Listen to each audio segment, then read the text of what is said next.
आसपास के सभी लोगों को उसमें घसीटने की जो एक पुरानी परंपरा चली आ रही है उसका दुरुपयोग करते हुए पत्नियां अभी भी नहीं गुरेज कर रही हैं।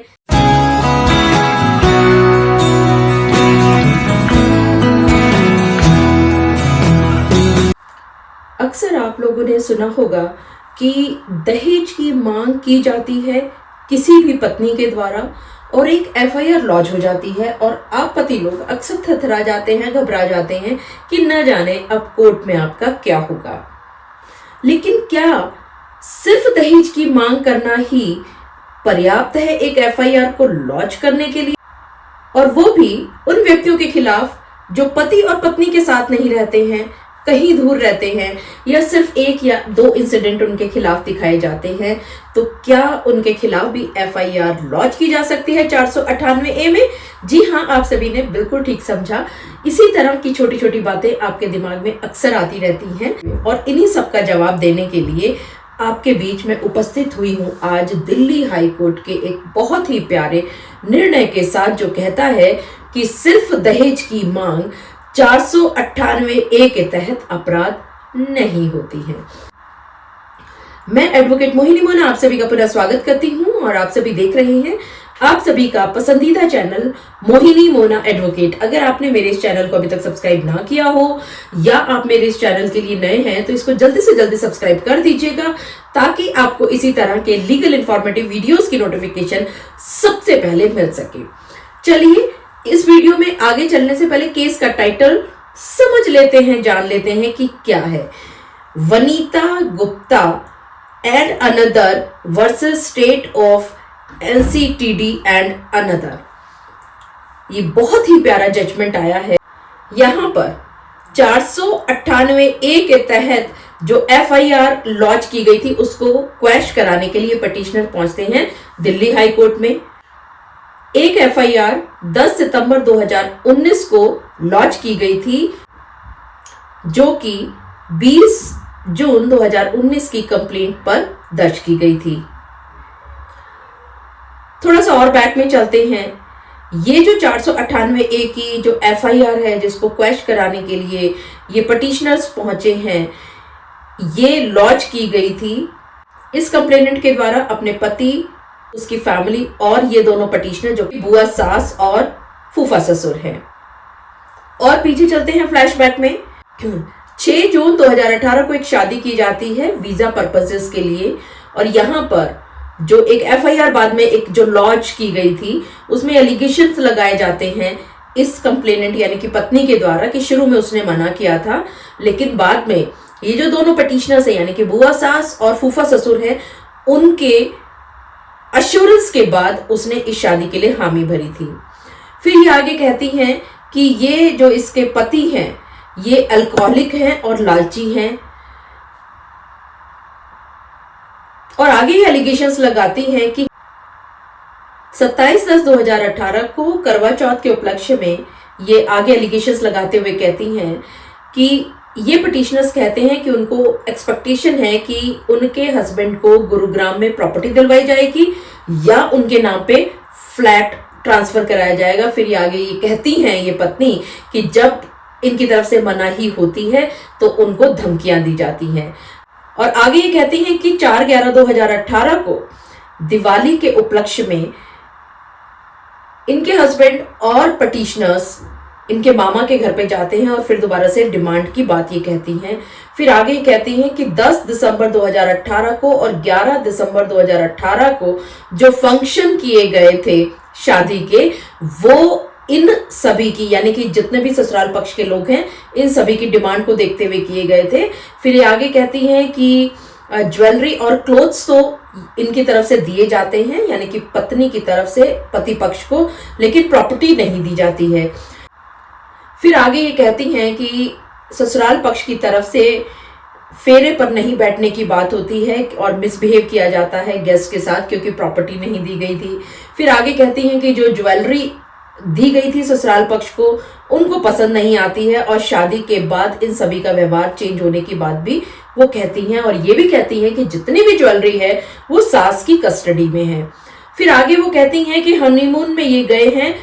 19 दिसंबर 2018 को वहां पर ये बताती हैं, ये एलिगेशंस लगाते हुए कि पब्लिक में इन अब्यूज किया जाता है इनको, और इस हनीमून को कट शॉर्ट करते हुए 5 फरवरी 2019 को वापस ये लोग आ जाते हैं। ध्यान दीजिएगा,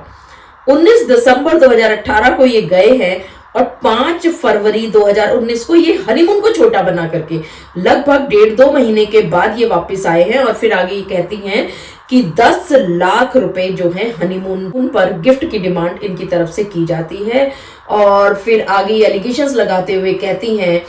कि डिमांड बढ़ते बढ़ते बढ़ते बढ़ जाते हैं और हालत बद से बदतर हो जाते हैं।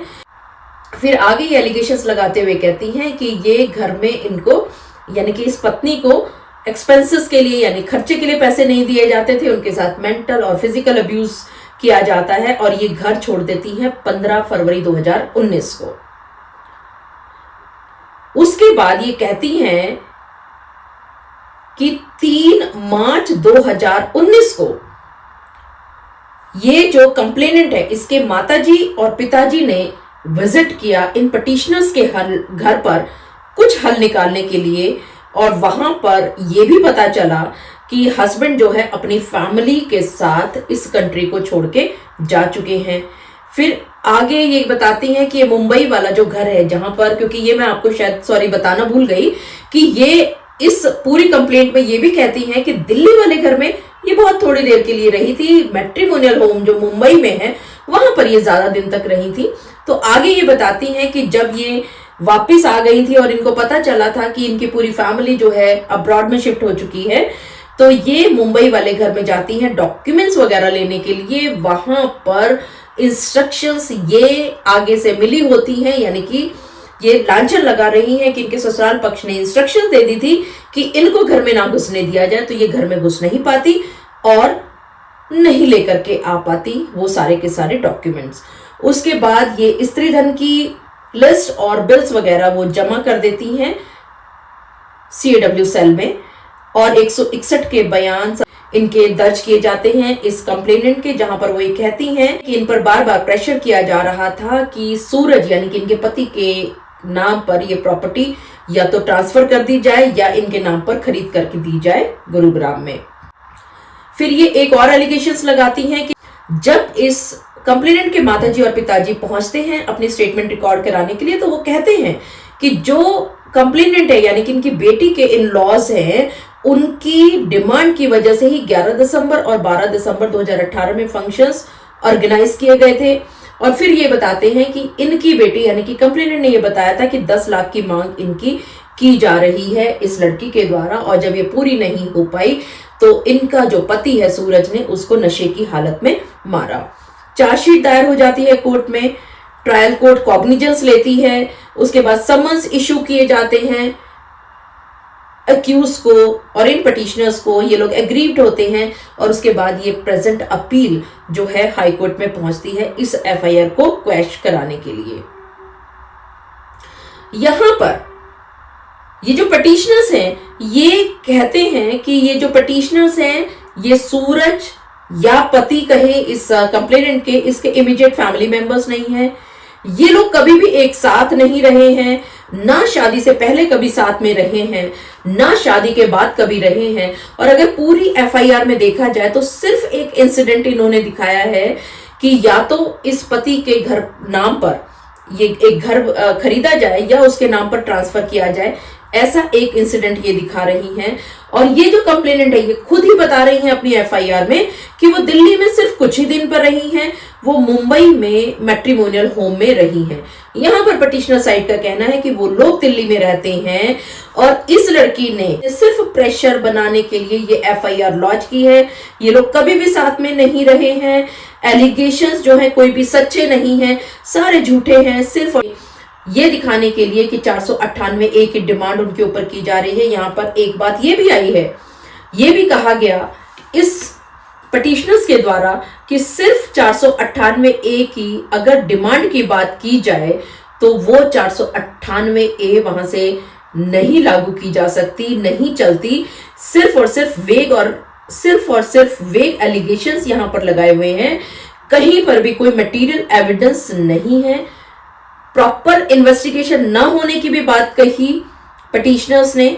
और ये भी बात गौरतलब है कि इस पत्नी को जब एफआईआर को क्वैश कराने के लिए ये जब अपील पहुंची थी दिल्ली हाई कोर्ट में, तो नोटिस पहुंचा है। पत्नी के वकील साहब सिर्फ एक बार कोर्ट में पहुंचे हैं, उसके बाद कोर्ट नोटिस दोबारा से किया गया इस पत्नी को, यानी कि इस कंप्लेनेंट को, उसके बाद भी वो नहीं पहुंचती हैं। तो यहां पर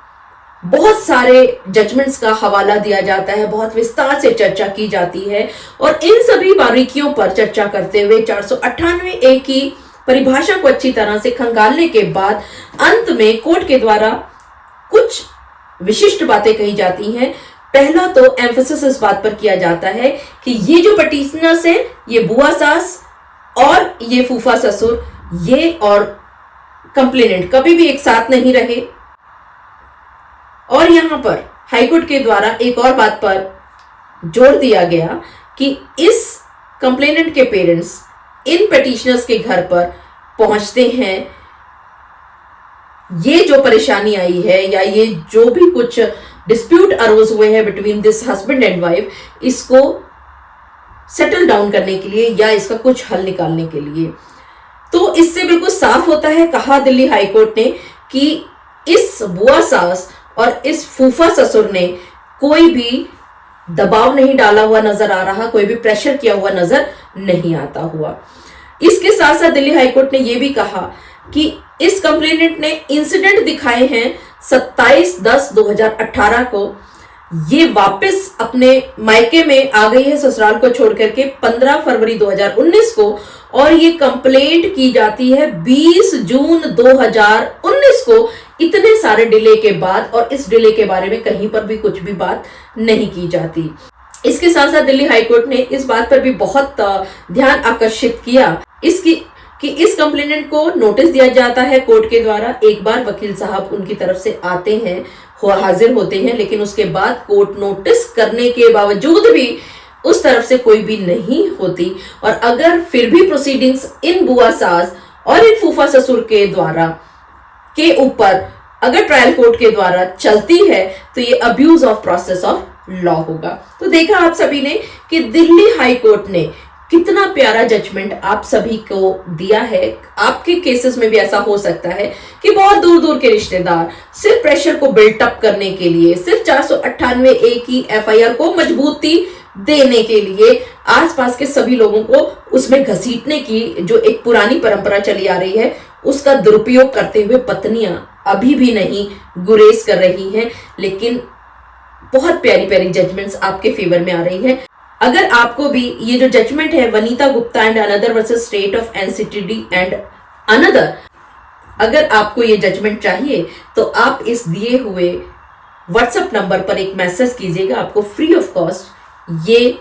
जजमेंट भी मुहैया कराई जाएगी। मुझे पूरा विश्वास है कि आप सभी को मेरा आज का वीडियो भी बहुत अच्छा लगा होगा। अगर आपको मेरा आज का वीडियो भी अच्छा लगा तो इसको लाइक, शेयर और कमेंट करना ना भूलिएगा। और हाँ, अगर आप मेरे इस चैनल के लिए नए हैं तो इसको जल्दी से जल्दी सब्सक्राइब कर दीजिएगा, ताकि आपको इसी तरह के लीगल इन्फॉर्मेटिव वीडियोस की नोटिफिकेशन सबसे पहले मिल सके। अपना और अपने परिवार का बहुत अच्छी तरह से ध्यान रखिएगा। Thank you, take care, bye bye.